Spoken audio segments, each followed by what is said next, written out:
YS జగన్ను చూస్తే TDP సర్కారు భయపడుతోందన్నారు వైసీపీ ఎమ్మెల్యే రోజా. బస్ ప్రమాదం గురించి కేబినెట్లో చర్చ జరగకపోవడం విచారకరమన్నారామె.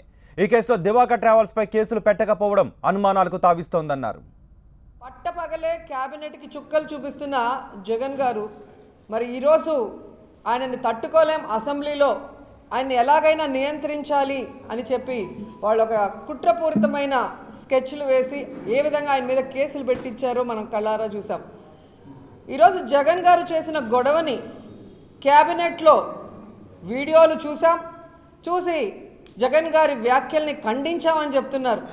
నేను అడుగుతున్నాను, అది క్యాబినెట్ మీటింగా లేక సినిమా థియేటరా?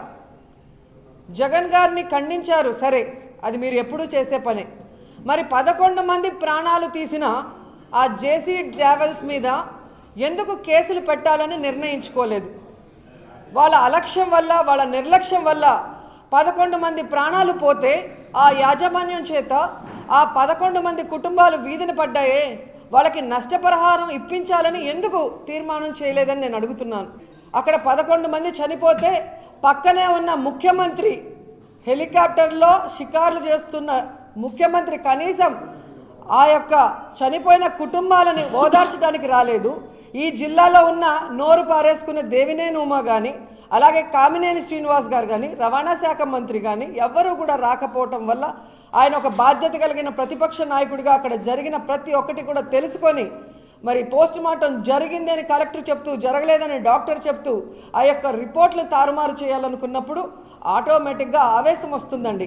ఒక పేదవాడికి అన్యాయం చేయాలని ఎవరు చూసినా కూడా జగన్ గారు గట్టిగా నిలదీస్తారు. అలా తప్పు చేసిన వాడిని విచారణ చేయించి జైలుకు పంపిస్తామంటాం తప్పేంటండి? గుమ్మడికాయల దొంగ అంటే భుజాలు తడుముకున్నట్టుంది ఈరోజు మరి ఇక్కడున్న కలెక్టర్ గారు. నేను ఒకటే అడుగుతున్నాను, మీరు తప్పు చేయకపోతే, మీరు రిపోర్ట్లు తారుమారు చేయాలన్న ఆలోచన లేనప్పుడు ఎందుకు మీరు డ్రైవర్ యొక్క బాడీని పోస్ట్ మార్టం చేయించకుండా ప్యాక్ చేసి పంపించాలనుకుంటున్నారు?